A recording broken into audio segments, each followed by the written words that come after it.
Welcome to The Medley. I'm Blake Crash Priddle, and this week's guest is an award-winning author, playwright, and actor based in Northern Ontario. Ron Carley takes the time to tell us all about his career, and he has some really good pointers for those of you that want to follow in his footsteps. If you're an aspiring author and you're looking for ways to get published, this is an awesome person to take advice from. How did your career as an author and actor begin? I'll start with the actor part first, because I initially trained as an actor.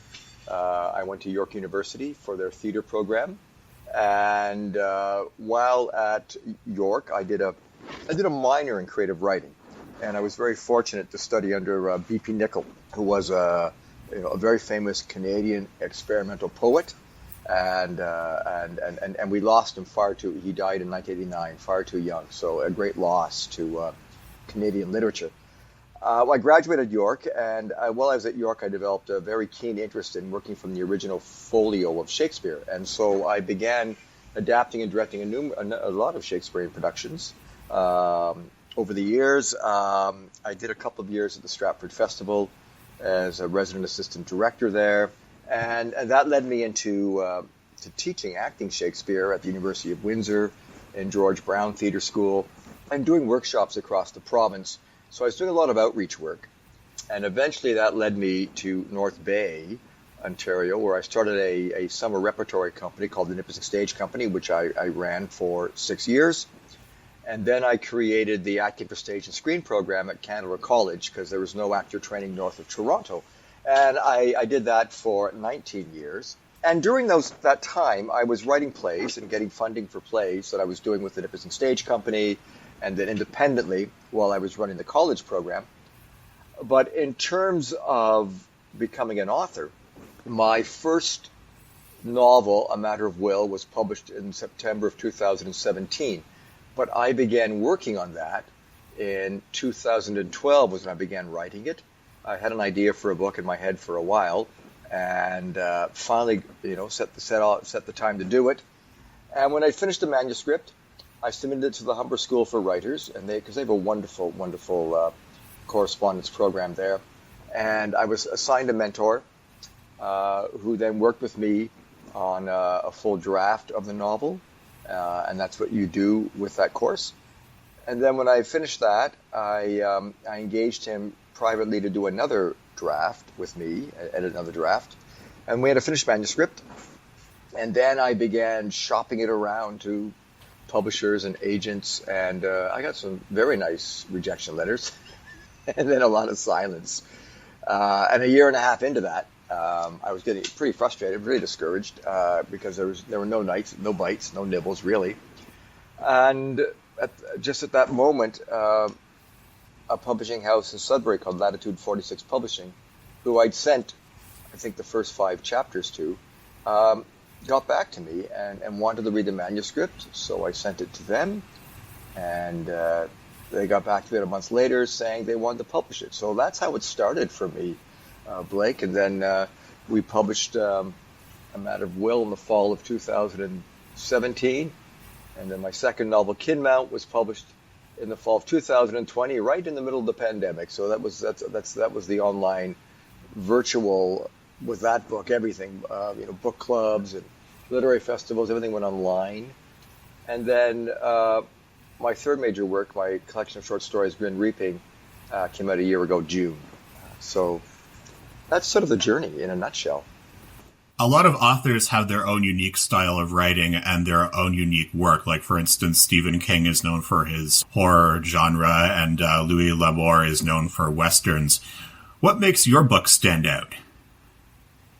Well, I think one thing is I write humor, and humor is very subjective. I think it's different than horror or romance, because I think if you like horror and you read horror, there's a sort of consistency in that particular medium. But with humor, what's funny for one person may not be funny for somebody else. And I write humor because I think humor allows us to deal with a lot of the heavy lifting of life, the seriousness of life, and I know for me personally, things that tend to happen to me, I tend to process through a comic filter. and it's my way of not avoiding life, but it's my way of coping with life. And we inject humor into every aspect of our daily lives because it makes our lives that much more bearable, I think. And it's the kind of exchange between human beings that keeps us all from jumping off bridges. So that's why I write humor. I also write satire because I think there are many individuals, many institutions that are ripe for being kicked off their pedestals. So I poke fun at things. And I think I developed that side of my nature very, very young. I was like that when I was an adolescent. I always had sort of an observational look on the world that was fairly humorous, and it was my way of processing things. One critic sort of described my writing as sort of a blend between David Sedaris and Stuart McLean. I thought, well, that's a pretty high compliment. But I think there's similarities in terms of the self-deprecating wit of Sedaris, the gentleness of Stuart McLean, and in his writing there always was a sense of hope.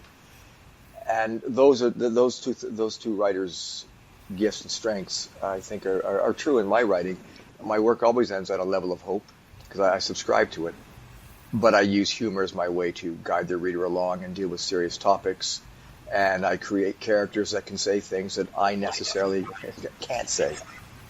So in defining how my work separates from others, I think that would be one aspect. And within my writing, too, like I like to explore sort of a mystic realism. And that's sort of in all my writing. So that idea of the fantastical just may pop out of the everyday reality, but creating it in such a way that it seems plausible. And I think that also reflects my kind of worldview in that I kind of subscribe to all things are possible. There's so many things out there we just don't know, and so I don't close my mind to any of it. Well, certainly humor is a great way of making uncomfortable things more comfortable and scary things less scary. So would you recommend that authors use humor or comic relief in their work to make certain aspects of their stories, less frightening or less uncomfortable? I think, interesting you raise that question. In Shakespeare's plays, divide into history plays and then the comedies and the tragedies. And the only real difference between Shakespeare's comedy and tragedies is that the characters at the end of the comedies get married, interesting enough, because a lot of darkness happens through the course of the comedies, mistaken identities and such, and the characters can go quite mad with it. So I think a good story in general, if we remove a label of a comedy or a tragedy or a romance or a history play, and I apply it to writing fiction as well, any good story needs elements of humor, needs elements of drama. It just makes for good storytelling. So yeah, I would encourage all writers to use humor. Certainly, the darker you get, the more you need a little bit of lightness to undercut that, right? You think of the Scottish play, and after Duncan's been killed, and all the mayhem that's happening, and I think the character's name is Lennox, and he's racing in, and he's terrified because of the storm that's happening and the portents that are happening, and there's blood and there's all this wildness, and Macker's just very dryly says to him, "Yes, it's been a rough night," and it's this great understated, dry wit at that moment, because we as the audience, of course, know what he and the missus have just done. Definitely, comic relief is a reader needs it the way an audience needs it. And the darker you go, the more you need to find bits of humor to give the reader a bit of a chance to breathe a bit. I saw in your IMDb profile that you wrote a script for a movie called Red Pine City. What's the premise of that film? The initial premise of that film, and this is going back 11 years ago, was based on an actual manhunt that happened in Northern Ontario in 1974.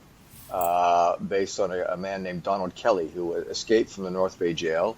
He was being held there on 2 accounts of murder, and he escaped, and there was a manhunt that lasted for 6 to 7 weeks, all summer, as they tried to catch him. And he was really smart, and he kept outwitting the police. And they brought in this very famous tracking dog, Cloud, who became so famous, he was on Front Page Challenge as a celebrity guest. And there's a memorial to him, I think, at the OPP large station in Orillia. So that manhunt was what the film was, this original screenplay was based on. And I worked on that with another writer. And then we met with a script advisor, and it evolved into something slightly different. And so I worked on the first sort of 5 years of the project. And then the script began moving in a different direction, in getting a love interest involved and other aspects and characters. And it was shifting away from what the original story was, because a new producer came on board who also began writing, which is their prerogative. But so the final results of that journey, I left the project as a writer about 5-6 years ago. So I'm still credited, because I did write a lot of the original material and the original screenplay. In terms of what the final product is right now, I can honestly say I don't know, because I haven't seen it, and I haven't read the final draft of what ended up going to film. So I don't know. I can't speak to how much of what I contributed in those earlier versions is in the final film. Can you tell us about some of your other screen roles, both on camera and behind the scenes? Most recently, I guess a couple of weeks ago, there's a new series called SkyMed. Its first season was shot in Manitoba, northern Manitoba, and its second season is being shot in the North Bay area. And I did a day on that a couple of weeks ago. It's about a bunch of young paramedics and nurses and bush pilots that live way up in the north. The challenges they face in terms of having to rescue people, using bush planes and whatnot. And also then, of course, everyone that goes north is running from something. So it's also how they fall in love with each other, and all the usual. So like Grey's Anatomy goes into in black flight country, I suppose you could say. So I did that. There was a series called Hard Rock Medical. It was 4 seasons on TVO. And I had a recurring character named Dick. I think did 6-7 episodes with that character over a few seasons there. I had a principal role on the series Cardinal, based on the Giles Blunt novels. There was a TV series called Carter that shot up here for 2 years with Jerry O'Connor, who was when he was a boy, he was in the film Stand By Me, and it lasted 2 seasons. And it was shot out of North Bay, and I had a principal in that, just a one-day principal where I was a serial killer in prison who gets stabbed, and then I've done a few other smaller films and whatnot. But that's sort of what I've done recently on camera. What was the hardest project to make? Oftentimes when you're shooting stuff up here, you're coming in for what they call a day player. So when you're doing a one-day principal, and that can be challenging because you've got to make a lot of decisions and figure out who this character is with maybe 8 or 9 lines that you're all shooting in one day. You don't have the luxury of being a series regular where you've got this character arc that goes through all the episodes. So they can be a bit harrowing sometimes, pulling all that together on the day. But I would say the biggest challenge I had overall was a series I shot back in 2009 called The Savage Tales of Summer Vale, which is a very fun kind of cheeky B-movie science fiction series. And I played a character who had been sort of burnt in a radioactive explosion of some kind, so a brilliant doctor. And my entire body was sort of turned into what looked like raw hamburger, so I looked a bit like a mutant of sorts. So the makeup was fun, because the makeup and the prosthetics took about an hour and a half to get into every day. The character had 8 episodes. So the challenge there for me was that character's journey. And in film and TV, you're always shooting out of sequence because it's always where's the location. If you get a location, you shoot everything that you need on that location while you have it, right? So that's one of the challenges of film acting is you're always shooting out of sequence. So it was one of my first experiences where I was doing a substantial principal character, and it was a learning curve for me really working it because I think like on my second day of filming, we were shooting the last episode. So there's that work you've got to do to try to make sure you're sitting in the right emotions for what's required on that day. So that was a learning curve for me there as I started figuring out how to try to do that. Did you get to work with any famous or well-known actors? And if so, who is your favorite to work with? A Canadian actor named Patrick McKenna, who's also a comedian. He was in the Red Green Show. way back in the 90s in a show called Traders. Anyhow, he's delightful to work with. He's funny. He's laid back. He's just he's so good at his craft because he's been doing it for so long. He was really really nice to work with. So he sticks out for me as someone who I really enjoyed working with. Do you have any plans for new books? I do. I've got two, actually. Over the pandemic, I have a cat named Hilton who discovered that The Great Gatsby by F. Scott Fitzgerald has come into the public domain. So he started catifying it, and then I would translate it from Tabby into English. So now we've got we got a finished parody on The Great Gatsby called The Great Gatsby by Hilton, and an illustrator has done a series of illustrations for it. It'll be a novella with illustrations, and the layout's just finished being done. So it's slated to come out the end of October, and then my next novel, which is now it's finished. It's finished being edited.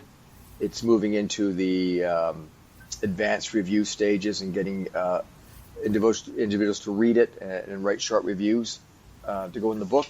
So that's where it's at, and it's slated to come out in the fall of 24. So those are two that are coming out, and then I'm beginning the very, very early stages of researching my next book. I look forward to reading those new books. Of all the books that you've written, which one was the most challenging to write? I can imagine that at least one of them had some challenges to it.